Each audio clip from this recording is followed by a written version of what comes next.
Welcome to AOL.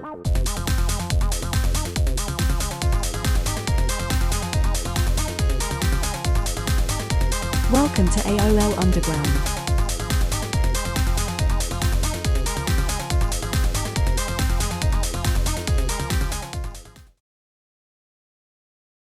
Would you please state your handle and the years you were active on AOL? I am Hiwind. I was active around June 95 through the end of 99. Awesome. And when did you first use a computer? That's an interesting story. One of my earliest memories is I was probably like 3 or 4, still in diapers. My dad had just come back from the war.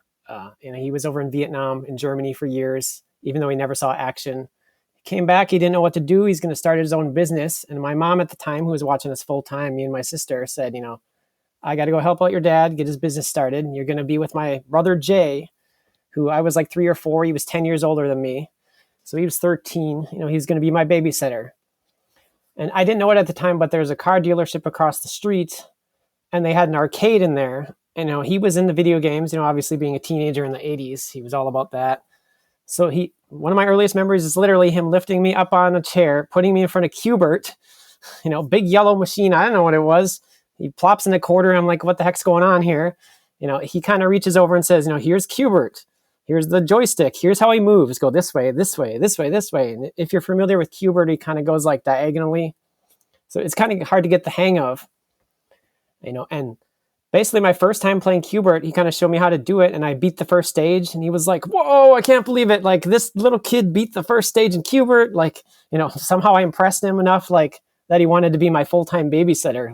Oh, that's great. It was weird. Yeah. He was a teenager. Obviously he was into girls or whatever, what he wanted to do, but he was like, yeah, my mom's like, we'll pay you good money, be the babysitter. So his one stipulation was that he wanted to do it at his house, which was my mom's mom, my grandma's house.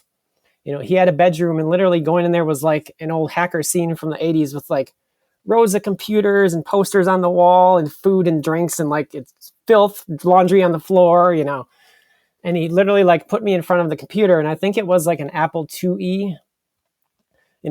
He's like, this is the mouse, this is the keyboard. You type here, look on the screen, this happens. He kind of showed me the basics of it. And then he's like, we got this book here that came with it and it shows you how to program. Literally if you type in what's in this book on the screen and hit run, it'll do some sort of thing. So early on, it was me and him sitting there, he's babysitting me and he's like, well, I want to do what I want to do with computers. I got to watch this kid. So let me put him in front of the computer and teach him how to do this stuff. So it was really cool. Just me typing away, not knowing what I was typing. It's just a bunch of gibberish to me. I knew how to read at the time. I knew letters, but, obviously I didn't know what was going on.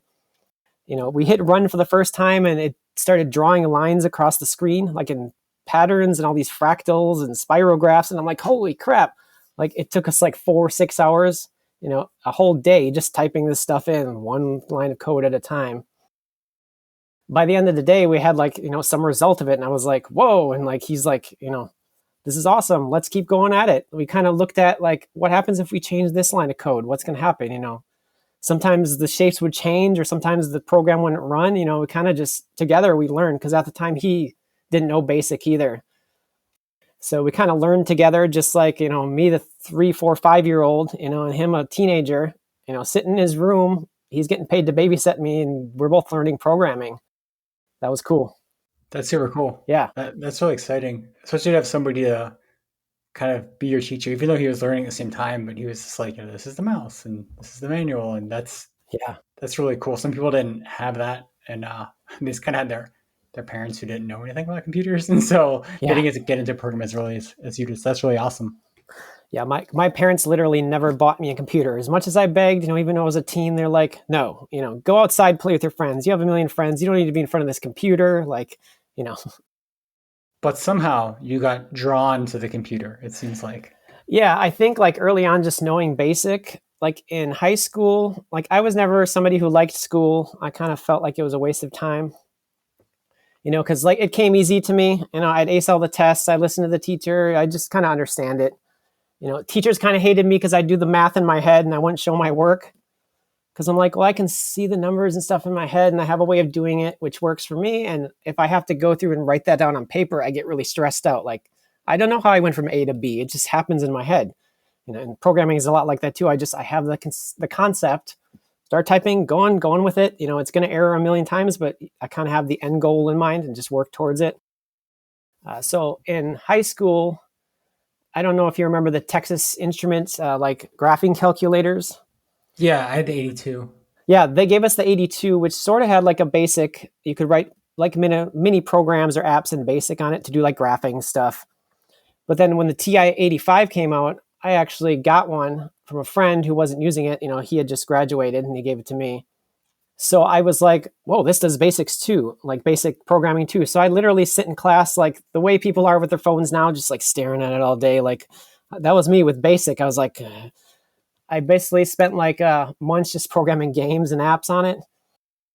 I remember one time I built Yahtzee, like literally Yahtzee in BASIC on a calculator, because it had the 5 buttons. So it just made sense. Okay, you get 5 dice. You can click hold or pass with each of the 5 dice and the 5 buttons. It's like, oh, I can make Yahtzee on this thing, and I kind of just spent half listening to the teacher preach on about whatever, and then I was like just staring at my calculator. So other kids were looking at me like, what's this kid doing? He's not even paying attention, I'm like, I'm doing the thing I want to do, go do what you want to do. I'm working on like programming. This is interesting to me. I don't care about math or history or whatever the teacher's going on about. I remember in psychology class, I was really interested and I'd put my calculator down. I like listened to that. Like if a class was really interesting me, calculator was down. I was paying attention like in 9th and 10th grade. But basically I was a good student to the point where I almost had enough credits to graduate by the time 10th grade ended. Because it was weird. Around here, you needed 22 credits. You could get 3 in 8th grade, and then you could get up to 9 and 9 in 9th and 10th grade. So I think I had like 20 credits by the time I got to 10th grade. I needed like 1 more credit to graduate. So I took a lot of study halls after lunch, so I could literally just leave after lunch because all I had was study halls, and they didn't care if you showed up or not. If I was sitting in class, I was working on my calculator. If I was sitting in study hall, I was doing the same thing. But it just so happened we had an arcade like a mile from our school. And that same uncle who had taught me programming literally was the manager of the arcade. Oh, wow. And if he saw like me and my cousins at the arcade, he'd just come over, pop up on the machine and like click in a bunch of credits. So we literally got free games at an arcade. It was amazing. That's awesome. So when you left school early, did you go to the arcade or what'd you do? So I would leave around like 11 or 12 before lunch. I'd go stop at a place called Storeheim's for a burger for $1. And then I'd go spend whatever other lunch money I had on arcade machines. And then I would hope my uncle was there and he'd come over and give us free games. Awesome. So that's kind of the first time I actually heard of the internet was at the arcade. Like there was some hot shot, I think it was like Tekken 1, or Street Fighter 2 player that would come in and he'd have this binder with him. Like, why does this guy have a binder with him? Like, he's playing these fighting games. What does he need all this paperwork for? And like, literally one time he was like showing it and I peeked over his shoulder and it's like, it was all the moves. I'm like, holy crap. How do you know all the moves for Street Fighter and all these other like Tekken? Tekken had like 100 moves per character. And it's like, you couldn't just learn that and write it down. He's like, well, I went on the internet. And I'm like, I don't know what the internet is. It was like 94 around that time. Like, I don't know what the internet is. What is this? It was before like America Online and Prodigy and all these others were kind of like advertising. So it was like BBS? Yeah, he went on. It was kind of the start of GameFAQs.com. Like before it was that, it was some other site that you could go to and it was literally everyone sharing their, if they learned a new move, they went on there and shared it. And then someone updated this guide. So he would just print off a copy of it, bring it to the arcade and kind of study it for a little bit, learn a new character, play. So a lot of the times at the arcade, he would show up and when he showed up, it was like a big crowd around him and it was like he was a superstar. Like this guy's a rock star. Did he share his binder with other people? Or No, he didn't. What a jerk, man. Yeah. Literally, it was years later when Killer Instinct 2 came out and I learned a certain technique, and he was there again. And I taught it to him and he was like, whoa. So he gave me his like print off of Killer Instinct 2. Like, here's all the moves. You can look at it now because you helped me out. And I was like, whoa. Suddenly I'm cool with this guy who's like the superstar of the arcade. Oh, interesting. Give and take, right? Yeah. So at least he was reciprocal. That's good. Yeah. So I had a friend that he told me, I have American Online and I can get online and chat with people. Haha. And I use these illegal programs. And I'm like, I don't know what you're talking about illegal programs, but do you know about this site you can get like print offs of moves and stuff? Can I come over to your house and print this stuff off? And he's like, no, printer ink costs lots of money. I'm like, like, come on. So I think around that time I begged my parents, I want a computer. I want to get online. I want to get a printer. I want to print off this stuff for this video game. And they're like, no, you don't need that. Like they literally didn't know that I was going to the arcade, and I wasn't really skipping school, but I wasn't, I didn't have actual classes after lunch. So, I mean, I was at home. As far as they knew, I was sitting in school all day, and then I would come home on the bus after school. Oh, that's funny. So then how did you get onto America Online? Yeah, so that same friend, his name was Jeremy, I think it was around the time like Star Trek Voyager had come out, and I knew, like, I had watched Star Trek Next Generation with him a lot. And I thought, oh, I'll check out Star Trek Voyager. He kind of hooked me on Star Trek stuff. So I knew Star Trek Voyager was just coming up, and I kind of went up to him in school, like, I know he has this American Online thing, and I want to get at these codes. I want to go to the arcade with my own binder, So I'll go over and talk about like Star Trek with him, and then kind of like worm my way into going over to his house, and then maybe sneak it, print it off, or get online and do it, So that's essentially what I did. I remember it was around the time like Chrono Trigger had come out, and I went on and I wanted to download like how to get to all the different endings in the game. And then I think like Tekken 2 was out at the time, so I printed that off. And he was like off taking a shower, and he came in the room, and so I was printing all these pages, and he's like, "Get the heck out of here!" Like, that I didn't tell you could print all this stuff. So I think that was like the last time I ever went to his house was because I kind of used him for his computer and his printer and stuff. You're like an addict, man. Yeah. I was definitely addicted. Like just saying, like I'm saying, like the way people are with their phones, that's how I was like with video games and like technology. I was all about it. Like I didn't care about all this other stuff, You're the lovable addict. Yeah. Yeah. So basically I, had the moves. I went to the arcade. I had it all printed off, the games that I was interested in. So I spent a lot of time there. And then did you have your own binder? No, I would memorize the moves. Like I kind of just look at one character and I maybe scribble some notes, put it in my pocket, I didn't have a lot of money. So it's like, I might have like $2-3 to spend in a day at the arcade, which is like, 5, 6, 7 games. Right on. So I think like around that time, my friend Keith said that his brother was going off to war or in the military, and he left him his computer. And I'm like, holy crap, we need to get on American Online. And he was like, what's that? And I kind of explained it to him. He was like, well, that sounds interesting. Let's do it. How do we do it? And I'm like, I don't know how to do it. Like, I literally had no idea how to do it. So again, I think I talked to like my friend Jeremy, who hated me at that point for stealing all his ink and stuff. Like, how do you get online? Like, he's like, you need to find a CD. They sell them in like the store and magazines or whatever. Just go there. And he said, I went there and I stole one out of a magazine and brought it home. And like, okay, I'm not really about stealing, but okay. So me and my friend Keith went, he literally lived like across the street from a grocery store, and they had a magazine section, and we're scouring through the, opening all these magazines, looking for discs. Like, what is this? Oh, American Online. There it is. It's like the holy grail. We hold it up. We're like so excited. We got the disc. Oh, we go over to his house. We put it in, and it's like installing. So we're, it's taking forever. Back then the install would take forever. I think we ended up watching like some anime. He was big in the anime. He had like VHS tapes from Japan imported. So we're watching anime, checking on the progress. Finally, it's done. It says, enter your credit card number. We don't have a credit card number. So literally his mom wasn't home. We had to sit around all day, wait for her to come home, and basically beg her and try to like manipulate and con her into letting us like take her credit card number and put it in this weird computer. She's like, why do you need a computer? Or why do you need a credit card for a computer? We already bought the computer. We're not paying for it again. I don't know what he did to actually convince her, but, one day he called me up and said, my mom gave me her credit card. I'm on. Like, I signed up. I'm on an account. Come over. So we're like, sweet. So then it got to the point where we're like any new person, we didn't know what we were doing. We were too afraid to even chat in chat rooms. We're just sitting there, just watching people chat, like sitting in the lobbies, basically clicking around, looking at stuff. And then eventually we saw someone scroll, like, they loaded Fate or Havoc or something. I'm like, sweet, let's talk to that guy. He's got one of those programs. Like my friend Jeremy was talking about these illegal programs.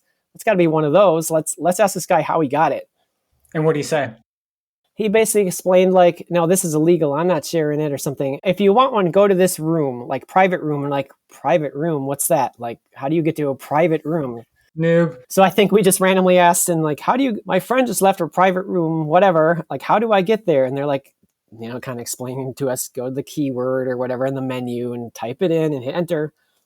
It was like night and day between the lobbies and the private room. It's like, holy crap, all this illegal stuff is going on here. Like, these guys are cool compared to these people in lobbies who are just talking about their dogs or whatever. Do you remember what private room was? I think it was programs. Maybe it was programs spelled backwards. This was around 95. So yeah, it was like, I think FadeX 2.5 had just come out and AOL 3.0 wasn't out yet. So it was around that era. So a lot of those rooms still existed. They weren't getting banned yet. When were you online enough to the point where, when did you decide that you wanted to make your own program? I assume you needed a machine to do that too. So did you have to procure the machine first? Yeah, so my friend Keith, I could only go over there when he was home, obviously, but I had a girlfriend at the time that worked nights, and she bought a computer, an old compact Presario. I think it had like 32 megahertz memory, 32 megabytes RAM, a gig hard drive or something. It was the slowest thing, and it was terrible. It clicked all the time. It was awful, but she was working nights, so I could literally just go sit at her house, and her mom had American Online. Like, she had her own account. So I was like, can I create a sub account? Oh, sure, go ahead. They weren't home. So I literally spent nights just, glued to the screen, chatting to whoever, getting in these rooms, just using, I started just basically using everybody else's programs. At that point, I never really thought I was going to make my own. Like, I didn't even know how they were made. And I'm like, this is some weird programming language I know nothing about. And at some point I met the macro artist Spawn, S-P-O-N. I think he changed the name to Spawn later. And he was like, we're recruiting people to create a program for us. Like, and I'm like, I'm in. I'm like, even if it like helps me figure out how do I make these programs. I don't know how to make a program. I think I presented myself as like, yeah, I know how to make programs. He's like, sweet, nice. Follow me. He instant messaged me, follow me to this room. And I kind of met his friends. And they're like, we've acquired a copy of Visual Basic 3. None of us know how to use it. Do you? And I'm like, sure. And then I'm like, wait a minute. Did you say Visual Basic 3? I'm like, I have literally programmed BASIC since I was like 3 or 4 years old. Like, I literally knew the programming language of Visual Basic. I didn't know what Visual Basic was, but just that word basic, I'm like, holy crap, I want to do this. Like, yeah, send that over to me. I think I spent like just nights kind of diving in to like documentation. It was around the time that a lot of servers are going on. People were kind of decompiling programs. There really wasn't many BAS files out yet, but there were decompiled programs. I'm like, sweet, that's kind of how I learn. I don't have my uncle here to tell me how to do it. I'm going to look at other people's code and just kind of go through it line by line and figure out what it's doing. Like, that's something I love to do, is take someone else's code and not just like use it. I want to know, why does the thing they built work? Like, can I build this myself? Is there room for optimizations and improvements, and how to make this better? Like, I want to take everything that other people have done and make it better, and then kind of pass that on to the next generation, to the next person, to make it even better than I can do. Right. So yeah, basically I think the first thing I ever saw code-wise Visual Basic was just like a mass mailer. Like, it would scan the chat, look for someone saying, sign me up for the mass mail, and add them to a list box, and then it would open up the mail and just literally send each one by one, like one by one by one. And I'm like, well, this isn't very efficient. I'm going to take this and I'm going to make it faster, figure out ways to improve this code. How'd you make it faster? Just like looking for shortcuts, like the kill wait, literally if you click send, you got to wait for AOL to say, okay, it's done. Now you can go back to it kind of freezes the program, so you got to do a kill wait, but you kind of got to find a happy balance. Like, I don't want to kill wait immediately. I want to wait a few seconds just as a confirmation. Okay, that command was accepted. Now let's go to the next email. And then obviously you can like BCC people. So you could send one email, forward it to multiple people at once rather than one at a time. And then I thought of ways to like, well, let's not send the email right away. Let's like batch this stuff, especially for a server. Like, if 10 people ask for like the 7th thing in my inbox, let's throw them in a box with the number 7 next to it. And then every minute or so, let's open one email, send all those people number 7 at once. I kind of thought about things like that. Like, I don't think linear, like in linear terms, like A, B, C, D, E, F. I think of like, okay, how do I grab all this data, put it somewhere, and then group it and analyze it and sort it, and then, do something with it. Interesting. So you created like grouped message queues or something. I don't know. Yeah, I mean, like literally people want the program now, but I'm like, I don't want to just send it immediately, especially if for each email, there was a chance that if you kill wait too soon, it wouldn't send. So you might have like 50 unhappy customers because 50 people asked for this email and it literally didn't send. So I kind of batch things in that way. So less operations, more data storage, and let's process the data and send it out later with fewer operations. Right. So what happened with the program for the macro guy Spawn?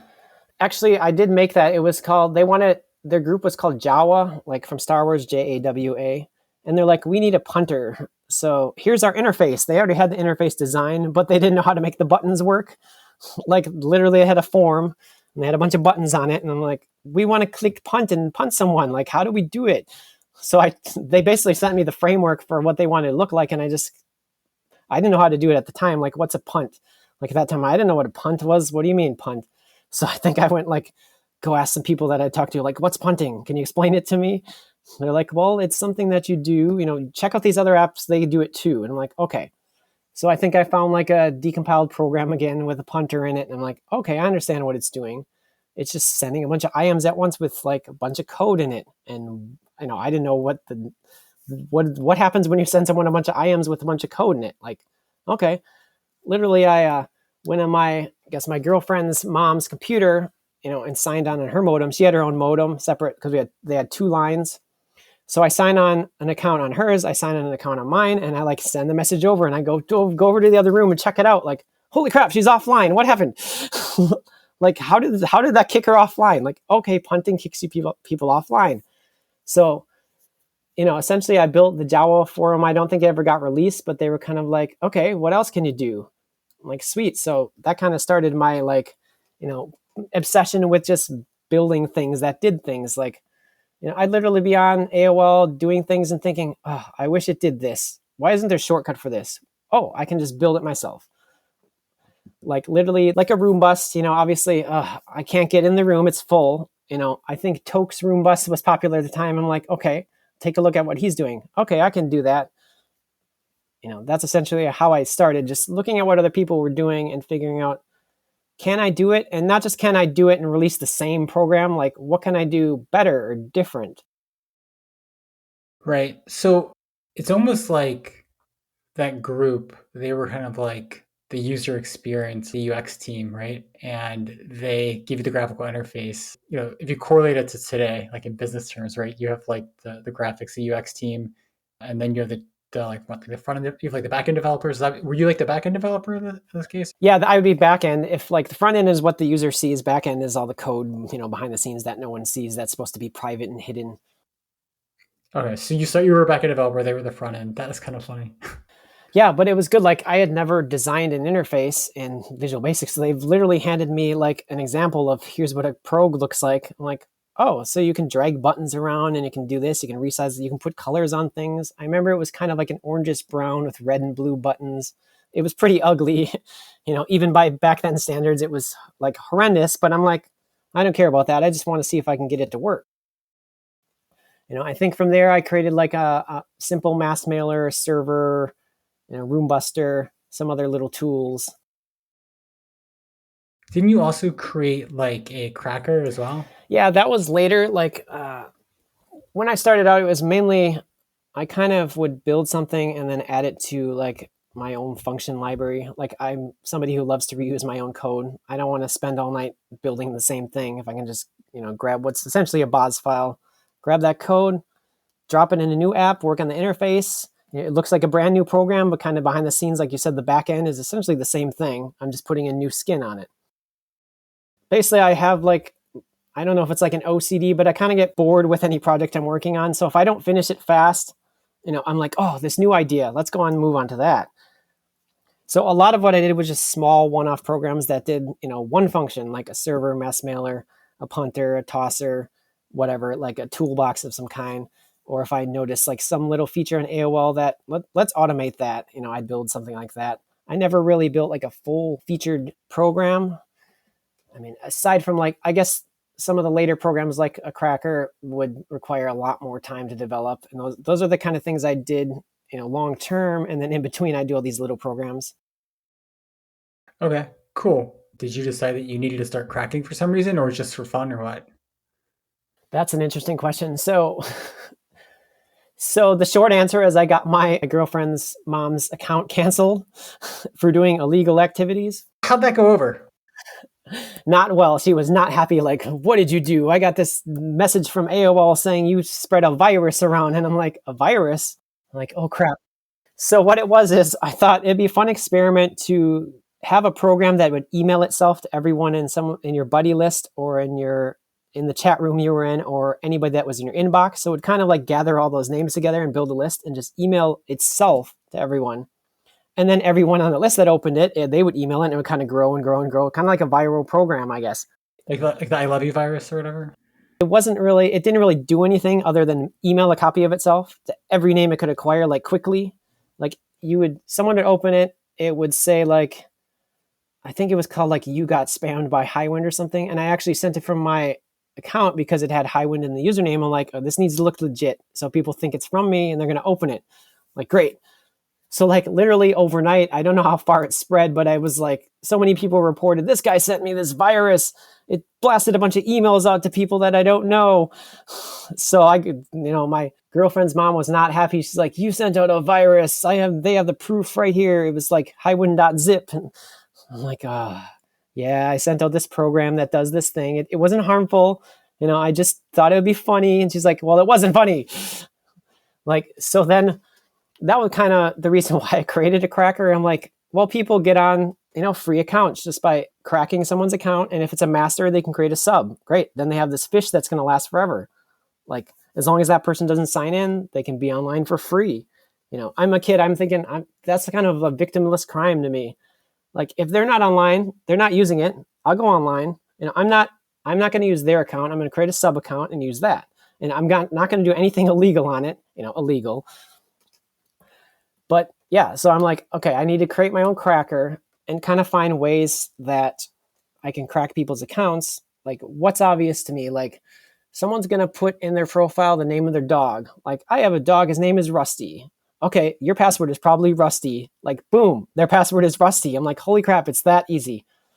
I think the first time I built something that like scanned the members directory, scanned all their profiles, or just sat in a chat room and listened to what people were talking about, and like created keyword lists from that.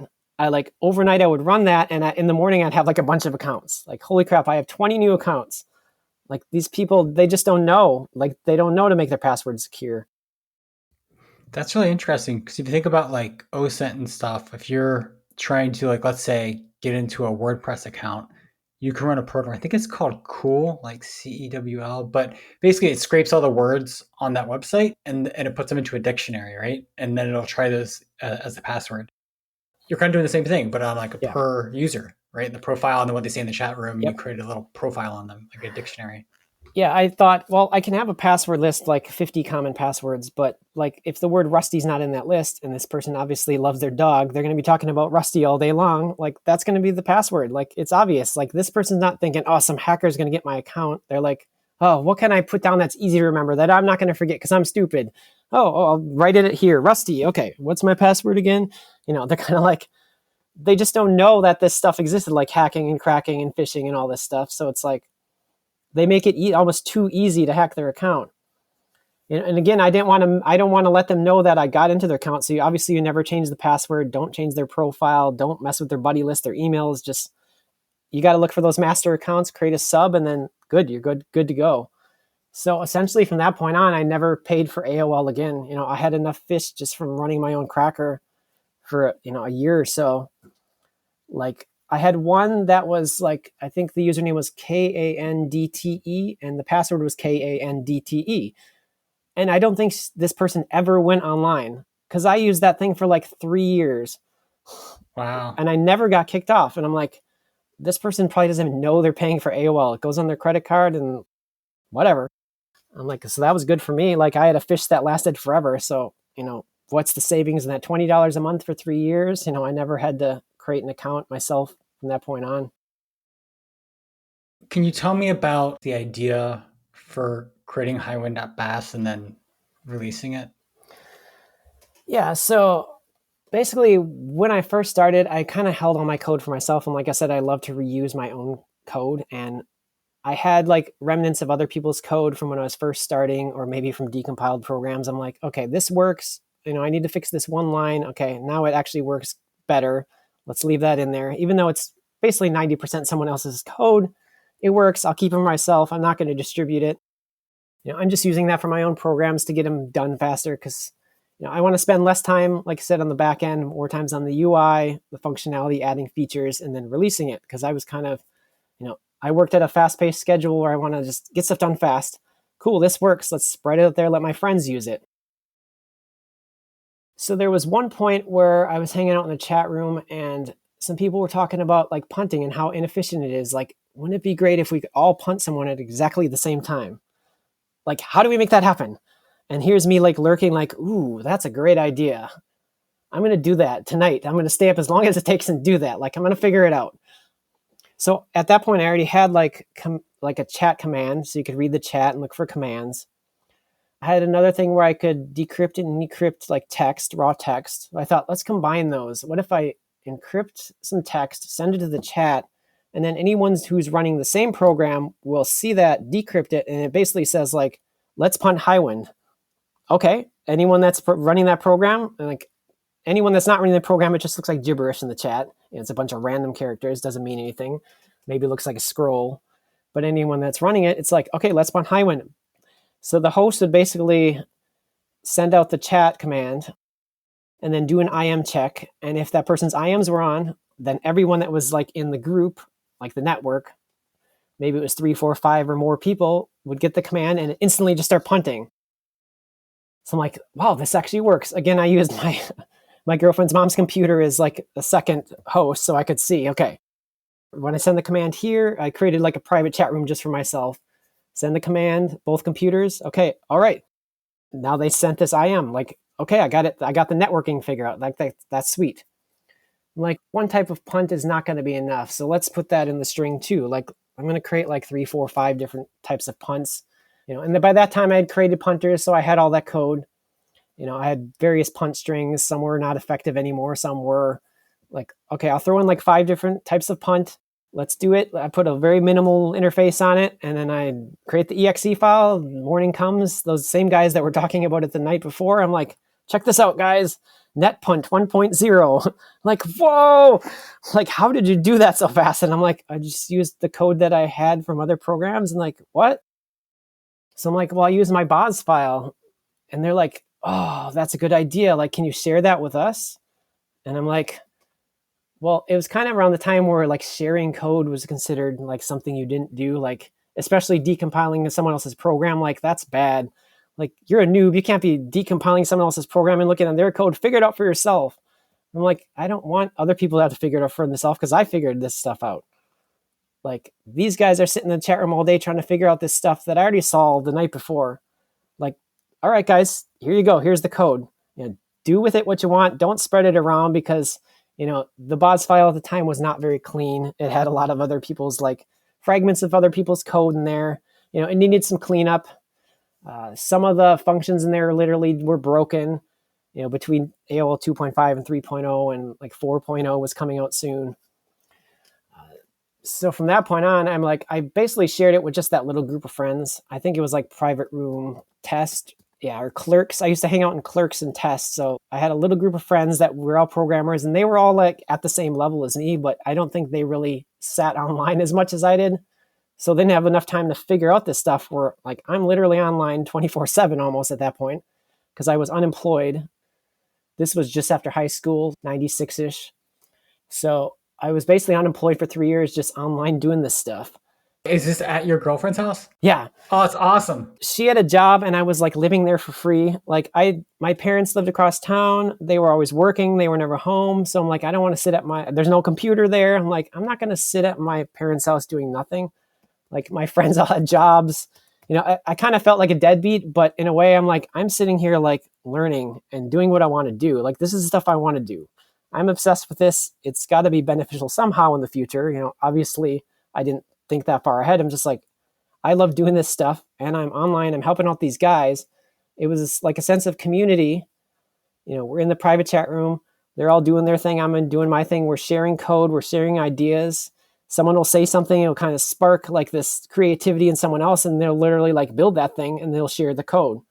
It was a pretty tight-knit group. We all shared everything.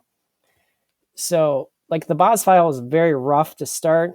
And I think I created a few programs and I had, I'm like, okay, I need to clean this thing up so people can actually like use it, and I don't have a bunch of code in there that's crappy, that's not working or broken or doesn't work on AOL 2.5, 3.0, and 4.0. So I kind of went through and just tested everything on all the different AOL versions, made it good enough to go. I mean, I've looked at it recently and the code is very ugly. It's not elegant, but it does its job. For the time, I'm like, does it do its job? Is it foolproof? Is it not going to crash your application? If I say, this function is going to do this on these 3 AOL versions, does it? Yes. Okay, good to go. So I kind of, shared that with friends, and then obviously they'd share code snippets back and I'd throw them in there. And the thing that I was very bad at is giving credit, where credit is due to all those guys back then. I mean, I knew all their handles and we hung out, but I just didn't give them much credit. I don't want to put my name to something and not give them the credit. But like, it was a group effort. Like hiwind.bas wasn't just me. It was like this whole group of guys. We worked together, fine-tuned it, perfected it. And then I think at one point, one of them said, you need to release this. Like, you're going to get really popular if you release this. And I'm like, okay. I'm like, it's not well documented. It's just a bunch of code, like random code. Some of the function names are like, I am punt, I am's off, I am's on. They kind of made sense. There was a lot of like my encryption stuff, and there was like these old functions that just like worked, and they were like sub functions of those functions, but they didn't have good names. So, it really didn't make a lot of sense. I'm like, well, you can release it, but I don't really know if anybody's going to use this thing, because it's just, they're going to have to read through it and they're going to have to know what it does, because it's not self-explanatory. Right. What happened after it got released? Yeah, it was almost instant. Like I started seeing it on every server, and like I'm like, holy crap! Every mass mailer and server has hiwind.bas or hiwind.zip. Like there it is. These guys were right. Like it's spreading. It's getting out there. And it's kind of around the time that I joined. I think it was Private Room Mirage, and these guys, like as soon as I joined, they all knew me. They're like, hiwind.bas, you're here. I'm like, holy crap! Like it was kind of my first sense of like, people know who I am. Like I had stuck to my little group of friends, and in my mind, they were cooler than I was and more legendary, and they were the awesome people. And like, I'm just this guy that's kind of helping them out. I love doing what I do. I have the time to do it. They all have jobs. In a way, I kind of felt like the loser without a job that's just on his computer all day. But I was doing what I would love to do. Nice. So you said they were like legendary. Why were they legendary? Like, do you remember any of their handles or anything, or were they made? Oh yeah, there's let's see. There's Penn and Kai. People like Method, Few, Huck, Finn. If you've heard of Krylon Cans by Finn, Method has a bunch of anti-punters. There were people like Storm Chaos who were Loose Crusade. There's this huge list. Like I'm gonna probably put together a website and just like give thanks where thanks is due, like and list all those guys' names. Like I don't know their real names. Obviously, we kind of stayed anonymous back then. But like people like Penn, Soup, Kai, Huck, Finn, Bong. There's all these like names that are stuck in my head, like 100 names, and like these were guys that I hung out with for 3-4 years, and like I owe them a lot. Like I should give thanks. Yeah, definitely, man. If you want to, you can always give me that list. I can put it like on a show notes page too. Yeah, I'll put it together, because even like now with a lot of prog surfacing again, it's like I see these names and it's like almost it just like brings back all this nostalgia. Like, oh, I used to hang out with that guy, and I totally remember sharing code and seeing his programs, and I want to get his programs again, because in my mind, like I love looking at other people's programs, like just seeing what they were working on. Yeah, it's really interesting to see like what everyone made. They all kind of did the same thing, but I don't know, it's really interesting. They all felt different, right? Yeah, I mean, like over time, there was kind of trends like between UI, like somebody does, like I did a lot of gradient headers and flat buttons, and then suddenly everybody's doing that, and I'm like, in a way, I felt like honored, like sweet. They're inspired by me. Like that's something that like I love to do. Like that almost is cooler to me than someone saying, "Oh, Hiwind, your programs are great. Your BAS is great. I used to look at it all the time." I want to hear someone say like, "You inspired me to do this," whether I met you like once in a chat room or I hung out with you all the time. Like something you did back then inspired me to, do something that has affected my whole life. Like that's kind of, to me, the highest honor is somebody to say that. Did that happen? Yeah, I mean, just recently, like meeting people and just seeing like how many people are still in tech. It's like, I'd like to think like they remember me from back then. I remember them. And it's like, holy crap, we kind of influenced each other and created this passion when we're teenagers and we don't know what we want to do with our life. Like the internet was new. And at the time, I'm not thinking there's going to be this whole world of online and all these jobs and like millions of jobs created where you're sitting in front of a computer, talking to people, and you're actually working at the same time, getting paid. It's like, holy crap, you can get paid to do what we did on AOL, just messing around. Yeah, that was incredible when I had that realization. I was one of my first jobs. It was like, I was using Windrunner, and they're like, "Oh yeah, we need you to automate this website." And they gave me Windrunner, and I'm like, "Wait a second, this is all just VB." I'm like, and I'm automating a website. Like this feels a lot like AOL. Yeah, that was kind of my first job. Like in '99, is at the time I was creating some websites with friends just to host like our progs and stuff and do whatever, put up a guest book and shout outs and MIDI files and animated GIFs and all that stuff we used to do back then, on Angel Fire or whatever. And I had learned Perl, like, because it looked a lot like, code I understood. It was just Perl. It was kind of like an add-on to C. Like C to me, like looked like too foreign, but Perl made sense. So I'm like, I knew Perl, I knew some HTML. And there was a job posting literally said, we're looking for a Perl HTML developer to come clean up this code for Y2K. And I'm like, Y2K, what's that? They're like, we have all these dates that are in 2 digits. If you've seen the movie Office Space, like literally, that was my first job. We have all this code. There's 2 digits in Perl. We need it fixed so it works once we hit 2000. They were all paranoid, like all the websites we've done are going to break. Like our form mailer is in Perl. Is it going to work? Like it's literally my first job after AOL, in high school was basically just going into Perl and fixing code on websites. Nice. Did you stay on AOL at the same time? Yeah, it was kind of around the time that people were migrating more to AIM. Like AOL 4 had come out and I never really built anything for AOL 4. So I kind of felt like it was time for me to like move on in a way. I kind of stayed on AOL every now and then, checking in chat rooms and stuff. But I migrated to AIM, especially with my new job. Like I literally couldn't stay up all night. I was working like 8 to 10 hour shifts, 4 to 5 days a week. And then by the time I get home, I'm exhausted. I don't want to go online. So like our work let us use AIM. So I kept in touch with a lot of people that way. Nice. Yeah, I kind of similar experience.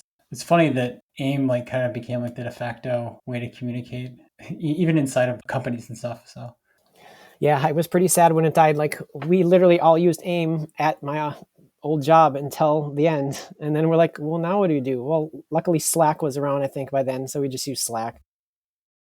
Can you tell me about when you lost all of your code? Yeah. So after I had gotten my job, my girlfriend, she was still my girlfriend at the time, we weren't using that computer anymore. She gave it to her uncle.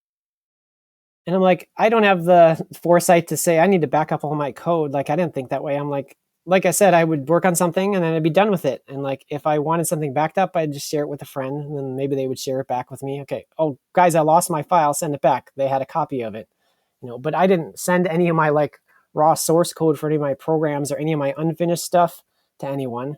That was sitting on that hard drive. When her uncle got it, he basically just reformatted it right away or put in a new hard drive or something. And then I think he immediately sold it to Goodwill. Like he's like, this thing is slow. He went and bought a new computer, sold it to Goodwill. So literally my code is out there somewhere, maybe. Wow, that totally sucks. So you left AOL, you started doing HTML and Perl. And after that, what was the next thing you did?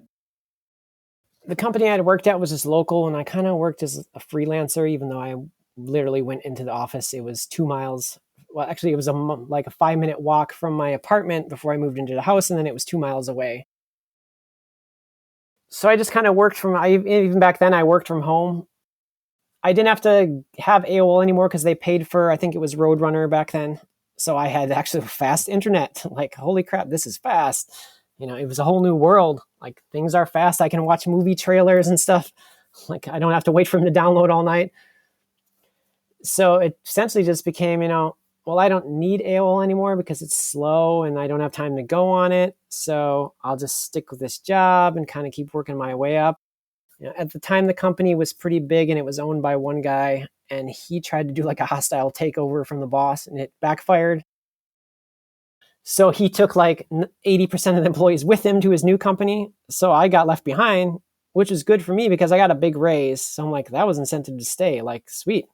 I went from this like kid who's programming in my girlfriend's room, on free AOL, to suddenly I got good ISP. I can afford an apartment. I got a job. It was kind of like, holy crap, I'm getting paid to do what I wanted to do before. I have responsibility now, but I'm getting paid for it. Nice. So it seems like AOL helped really kind of set you up for your real world job, right? Yeah, at the time, like I said, I didn't know this could become a career. It's like I always loved programming from an early age, thanks to my uncle. Like, that's what I wanted to do. It just makes sense to me. I love doing it. I love building stuff, seeing the result, tweaking things, making it better, optimizing, having this code base. At that job, I kind of applied the same principles that I use on AOL. Like, okay, I don't want to keep reinventing the same code again. So we kind of migrated to PHP, which is relatively new at the time. I'm like, I don't want to use some third-party thing. Like, WordPress wasn't out at the time, but I'm like, I shied away from third-party stuff because I'm like, I don't know what their code is doing. It'd be like literally taking someone else's program, decompiling it, adding a button, recompiling it and saying, this is my program now because I made one change. Like, no, that to me, that didn't feel like it was my code or my program. Like, so I would essentially build everything from scratch at that job. And I worked there for about 20 years. And I had this awesome PHP code library. We could spin up websites in minutes, just like, moving stuff around the page and giving it colors and a header, and boom, So a lot of what we did was just like, what clients can we get? Let's bring them on quick, and then let's build a relationship from there.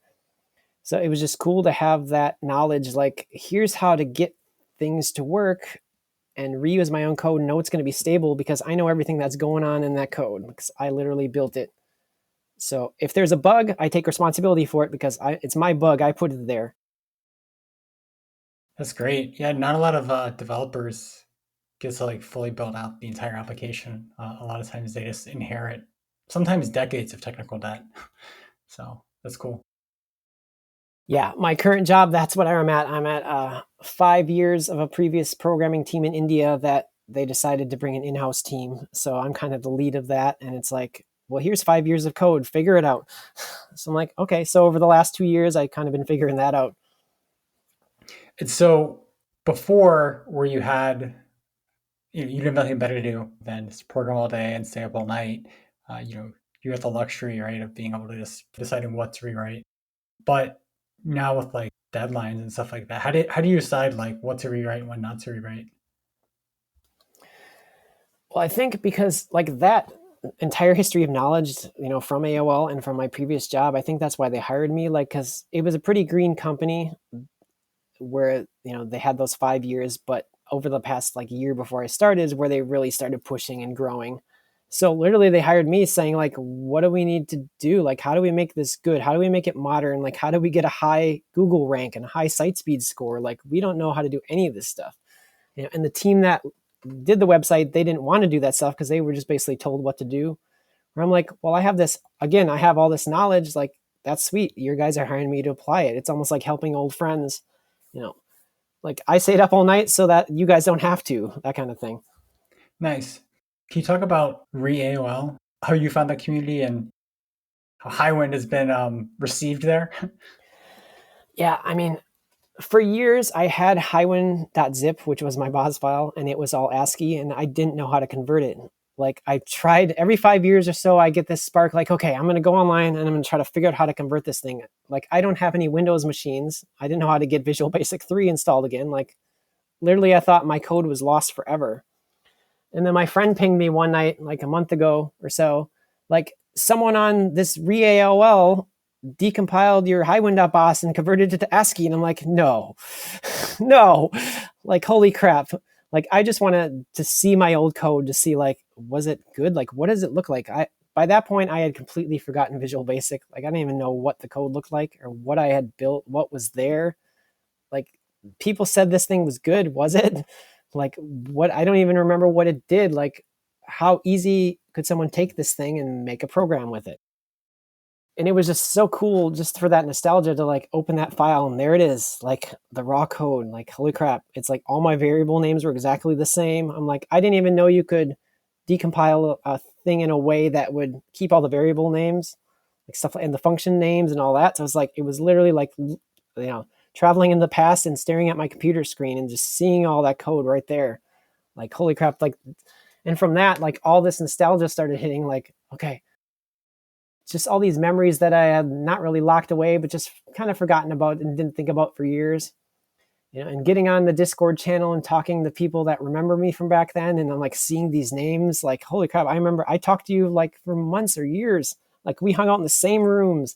Like, holy crap, you're in tech. Like, I just love hearing other people's stories. They're literally still in tech and they have as much nostalgia for AOL as I do. No one in my life even knows what Hiwind is. Why do you call yourself Hiwind? Like, what is that? You were on AOL, you made programs, what? Like, I don't understand how that works. Oh, you've had friends online? Well, big deal. It's like, well, it was a big deal to me. Like, and it's like, I meet people like you and it's like, holy crap. Like, I'm not the only one that is so nostalgic for this time. Yeah, that is so cool. And it's so true. Exactly everything you're saying. Some people may not care about that kind of stuff, but when you spend that much time online when you're growing up, it definitely means a lot. So that's really neat. The BAS files. So I thought the BAS files, they were just plain text. I thought you don't have to decompile them. So I guess I'm confused. What happened with that? Was it like I know if you try to open, there's a binary called there's DOS to Unix, and then there's another binary called Unix to DOS. Maybe so you just have to run that file to convert that text file. I don't know if you know what I'm talking about or not. Have you seen that binary before? Yeah, I mean, I saw that online, but there's like 100 converter sites that say, we'll take your BOS file and change it to HTML or text. And it's like literally none of them would work. It would just go from gibberish to gibberish. And if I opened it up in plain text, I could see like remnants of things, but it was all like, those weird characters. So it didn't really, I couldn't see like a plain text view. Like, it was whatever format it was. I just needed something to convert it and I could never find it over the years. So I kind of had given up. Okay, so I'm probably wrong then. Maybe I assumed it was plain text. So you're saying that if you open it up, there's like a file header to indicate it's a BAS file, and then if you you open it in a hex editor or something, you wouldn't see raw characters. It was like the characters were encoded. Some way. So whatever Visual Basic did to like compile or zip that file, it changed the original text to something else, and then it could deconvert it. So yeah.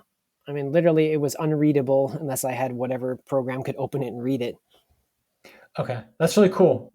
But yeah, I had the same experience where I kind of forgotten about like a lot of people from back then, and then looking at some of the code and just seeing kind of some of the old websites that were dedicated to AOL. Everything kind of came back to me, so it was pretty exciting. Yeah, I mean, I've been scouring like archive.org will have like old versions of sites, especially like I want to find my early sites, like just to see what was on them. Like, what was I posting about that? Like, I'm some dumb kid back then. What was I talking about on my website? Like, I used to have blogs and stuff and I don't remember anything I posted. It's like, I used to have like tripod sites and Hypermartins, XOOM Zoom, and like none of that exists on the internet anymore. But if you search for hiwind.bas, it's like, it's everywhere. It's like, okay. To me, that's like comforting in a way, like, okay, at least I left some sort of legacy and like Google still remembers me. Do other people remember me? Definitely. I know I certainly remember you. I definitely used hiwind.bas. That was in my arsenal along with like the Alpha 32 and DOS and all that. Your stuff definitely worked too. So it's good to hear that because like I released to my friends and obviously you're like, this is cool. This is like saving us time to build programs. And then they'd help me out with theirs. They'd figure out something and say, there's a bug on this line. Okay, I'd fix it. But I literally never got the feedback from anyone that outside of my little group that used it. Like, I saw it spread like in mass mailers and servers and stuff, but were people using it? I was someone, like I said, who released so many programs. Like, I probably released like 200 programs. They were all like simple mini function things. And I think there's only like 3 or 4 that actually exist online anymore that I can actually find a zip file for. And then there's references on some old pages to things I built by name, but it's like I've forgotten so many things I built, like I don't even remember the names of the things or what they looked like. Interesting. Can you tell me, where does the name, the handle hiwind come from? Yeah, so it's kind of a combination of, I remember in about 96. So before I was called Highwind, I went by Mean Streak because I liked the X-Men 2099 comic, and there was a character named Mean Streak, and I'm like, that's a cool name, Mean Streak. Like, I think the first Java program I talked about was Java by Mean Streak, and it never got released. I re-released it later as Java by Highwind. But basically, like, if in Visual Basics, there's the HWND, and I always pronounced it Highwind. Like, I thought it meant highest window. I'm like, okay, it's the topmost window, the highest window. And then around that time, also Final Fantasy VII was just being previewed, and there was a character called Sid Highwind, and I'm like, it just kind of clicked. Like, okay, Highwind, that's pretty cool. Like, it'll kind of mean both things. I love Final Fantasy and RPGs, video games, and I love programming. It just fit. That makes sense. Yeah. Cool. Is there anything else you want to share about your time back on AOL? Yeah, I mean, I have a lot of funny stories. Like, I guess I never felt like famous in a way because I'd meet people like Stealth or Toke that I mentioned, or Method with his Andy Punter. And to me, like, those guys were the cool guys, and like they were famous. Like, everybody knew who they were. Like, they built cool stuff. Like, I never met like Magus, but like, to me, the people that I hung with were as cool as that guy. Like, they released one program and like everybody's using it. It's like, holy crap, I need to release like 50 programs before someone even like spoke the name Highwind or said, hey, he makes good stuff. Like, so it was like a bit of imposter syndrome. Yeah, I definitely have that today too. Like, with my current job, I'm like, I feel like I'm at kind of a leader level, but in a way I'm like, I kind of feel like a noob at the same time. Like, I have people that work under me, and it's like, do they actually listen to me and respect me? Or are they just thinking, that guy doesn't know what he's talking about? Yeah, I definitely have the imposter syndrome. Yeah, so like, I remember I met Stealth. It was around the time I was making like little things that would do like automated stuff on AOL, like open a window and type in the text and go through things. Like, there was one called Quick FTP, which I had a members.aol.com website with progs on it. And I'm sick of clicking keyword, entering my thing, my password, my username, clicking go, uploading. So I kind of built like a little application that would just do all those steps for me. You just like, where's the file you want to upload? Click go. And it would go, you'd watch it do all the steps. You could actually see it doing all the things. Like, people like Stealth would get that stuff and they're like, oh, this is a pretty cool prog. It's not just a punter, which I built tons of punters, servers, all that stuff. But he's like, one day he just kind of messaged me out of the blue, like, hey, you make cool programs. Want to work for me? I'm like, what do you mean work for you? He's like, I'm trying to make a screenshot program. Like, I want people to take screenshots easily. I'm like, I remember back then it was so hard. Like, you had to literally click print screen and open like MS Paint and paste it in there and hit file and hit save and give it a name. And then it would be like a bitmap file. And he's like, I don't like bitmap files. I want JPEG files. Like, make me a program called, whatever, put your name on it and I'll release it on my website. And I'm like, okay. I'm like, but to me, Stealth was like a legend. Like, every program he made was like not AOL specific. It was literally like super useful. Like, even today, he has a company which does exactly what he did back then, on a bigger scale. So it's like, I built this thing, and again, it's imposter syndrome where I'm like, it works. It does exactly what I wanted, but I don't think it's going to be good enough. Like, he's Stealth. He makes awesome stuff. Am I good enough to compete with him? Like, so I basically ghosted him. Him and I were into like WWE at the time. I remember like Stone Cold was around. It was around that time, like Vince McMahon had fired Stone Cold on the pay-per-view, and he showed up the next day and held like Stone Cold held Vince McMahon hostage and then like had a gun in the ring and he shot him and it said Bang 316. I don't know if you remember that. Bang 316. I remember, like, for some reason I have like a memory of that's the day I literally stopped talking to Stealth, because I finished this program. It would just kind of run in your dock and it watched for like keyboard commands. I don't remember what the command was. And then it would take a picture of your screenshot and save it as JPEG and put it on your desktop. Like it did exactly what he wanted, but I'm like, it doesn't have an interface. He's going to hate it. Like it's an icon in the dock and that's all it does. So like, yeah, there's a bit of things like that. Like I just ghosted a guy who has literally this awesome company and he's still going. And like, did I miss an opportunity there to work for him? Like, I think I did. Wow. Have you talked with him since? No, I don't. I mean, I could contact him, but I'm like, he probably won't even remember me. I mean, in my mind, you got to contact him. I will. I guess I'll send him an email saying, "Hey, remember that time you asked me to do this thing and I totally like screwed you on it? Sorry about that." You're gonna need a better story than that, man. Yeah, I mean, it'd be cool to work for a guy like that. Like, I'm just happy to see like him in tech because I mean, I basically worshipped him back then, and suddenly he's paying attention to me. Like, holy crap! And then I mentioned Toke, like. This is kind of the thing where I feel famous, maybe, but then a person like Toke comes in who released like one program, a room buster, and he comes in all like with an ego, like, ha ha ha. Oh, Hiwind, that's the guy who makes a new punter every week. Like, which punter are you working on now, Hiwind? And then he'd type like, this guy just works on punters. You know, he kind of like took me down a peg. He did that thing where he talks as if I'm not in the room, like listening, which I don't like. You know, if people talk about you as if you're not in the room, like you're not sitting right there. I can hear what you're saying about me. So it's just weird to have like, you know, those people who I looked at like legends and they'll come in and they kind of, one guy's like, yeah, you're awesome. I want to work with you. And one guy like, haha, this guy's an idiot. So it was just like, am I famous? Am I not famous? Like I never knew, you know, at what level I was back then. It sounds like maybe it's like a hierarchical thing going on there, right? Where people are trying to like, I mean, there's definitely some people who were like, would try to put the people down and stuff. Yeah. And there's some people who generally want to collaborate. And it's kind of, you know, what you find in the real world too, right? Yeah. So that's interesting. Yeah, there was a guy named Locust. He released like a program called Legion, and it was a cool program, and I liked it, and I used it. And then one day I met him, and he's like, "Oh, Hiwind, you are just that guy that decompiles pizzas programs and uses pizza.bas." And I'm like, "I don't know which pizza." I'm like, "There's a pizza.bas." He's like, "Yeah, I decompiled your programs, and it's all pizza's code." And then he was really good. Like people warned me, like, you don't want to make that guy mad. He can term your account. Like he'll kick you offline and no problem. I'm like, okay, like I don't even know this guy. Why is he angry at me? Like, whatever, dude.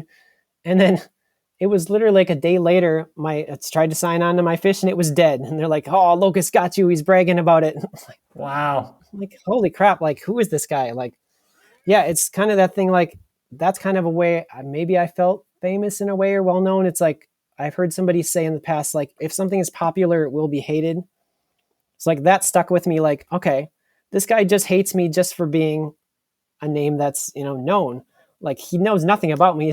I never met him before. I never talked to him. He just made the snap judgment and he instantly decided, I hate this guy.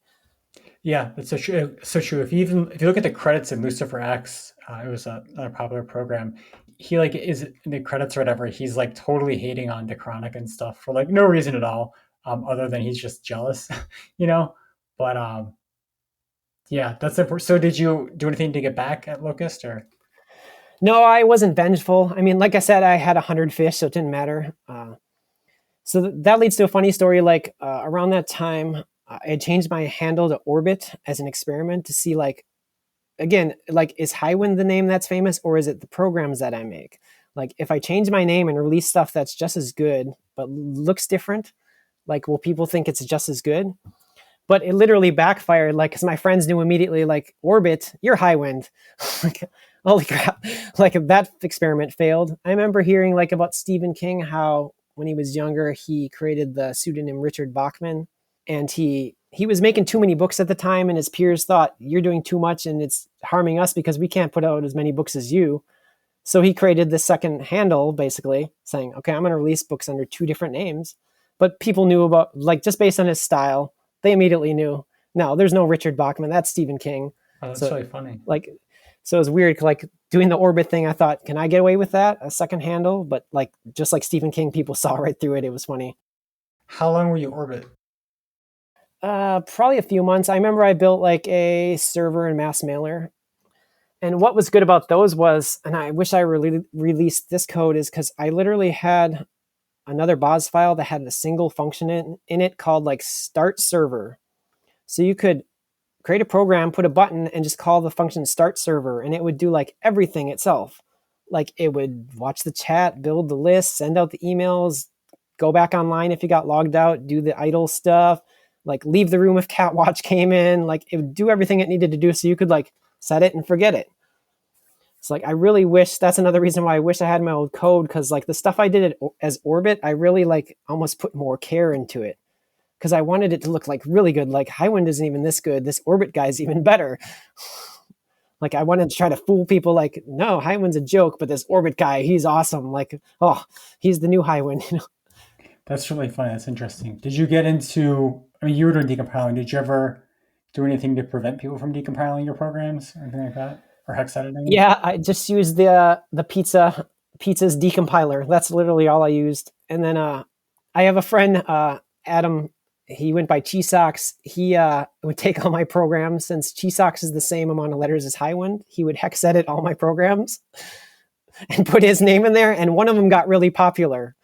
It was a merge server by Cheesox. He literally changed my name in every spot in the code and released it, and it got popular and people were using it. And I'm like, holy crap, you're awesome. Yeah, we joke about it to this day. Like, you know, remember a merge server by Cheesox? That was a good prog. That's really funny. Cool. Is there anything else you want to talk about from the AOL days? So I think like around the time I was kind of going off AOL, kind of, you know, moving on, there was a point in like, I think it was Private Moon Mirage, where the guys kind of took a turn to be more devious and like evil to people. I remember there was like a phase where people were creating just like Deltree apps. There was that program on, you know, on Windows called Deltree, and you could run it, and it, without any prompt, it would literally like delete a bunch of files on your computer. Like you could delete the entire hard drive with one command.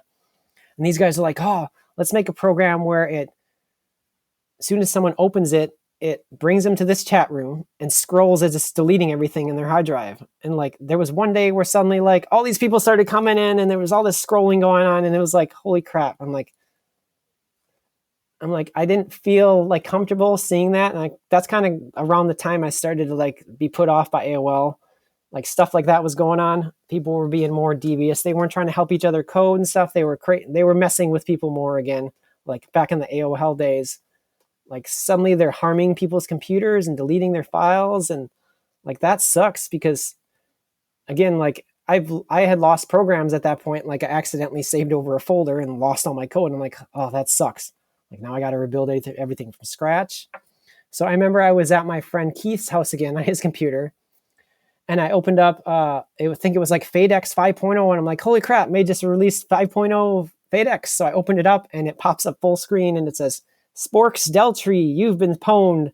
And it's like green spinning text and all this stuff. I'm like, holy crap, Control Alt Delete, delete. You know, I'm slamming on the keyboard to delete the computer. And it starts up. And of course it says like, you know, Windows cannot start due to this missing file. I'm like, ah. So his mom like literally tore into me. Like, you are not allowed to use that computer anymore. You should have to pay for it. And I'm like, I'm sorry. So I think Keith, out of his own money, brought it to a computer shop and they tried to salvage stuff off the hard drive. And he had to like, you know, reinstall the stuff. And I think that was the last time I ever went to his house because I just kind of felt shame. Like, holy crap, I fell for this trick that I knew about. Like, I'd seen them doing it and I literally fell for it.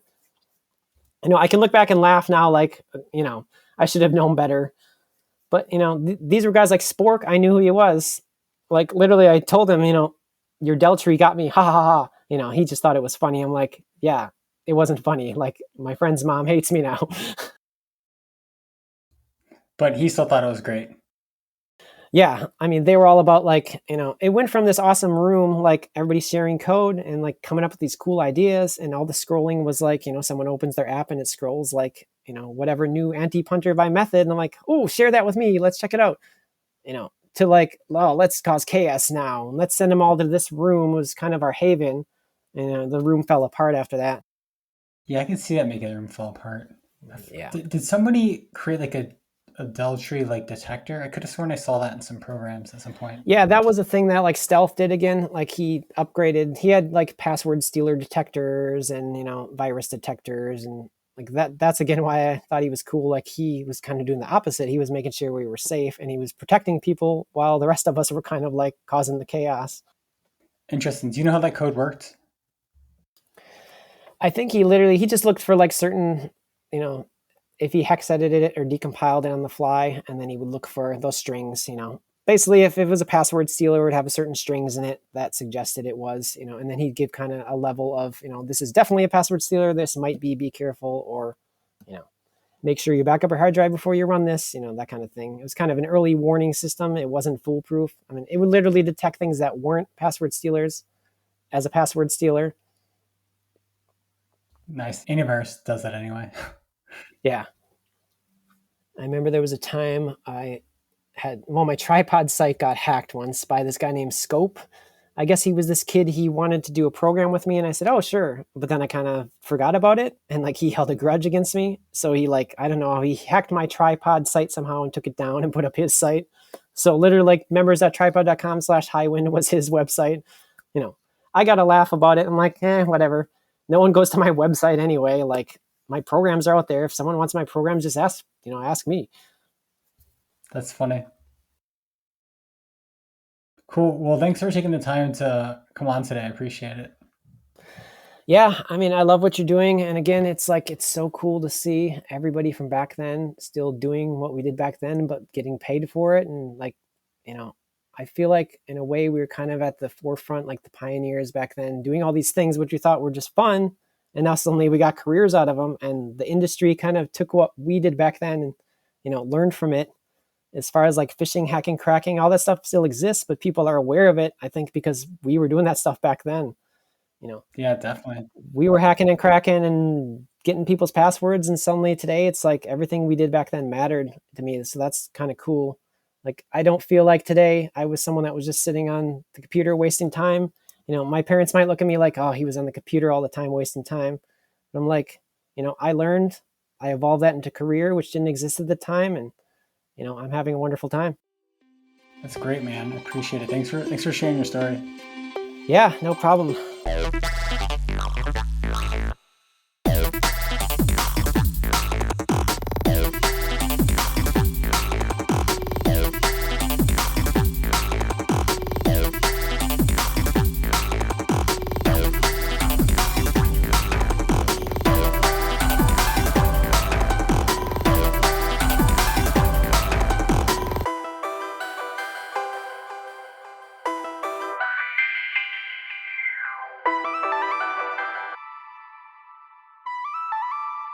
Welcome to cyberspace.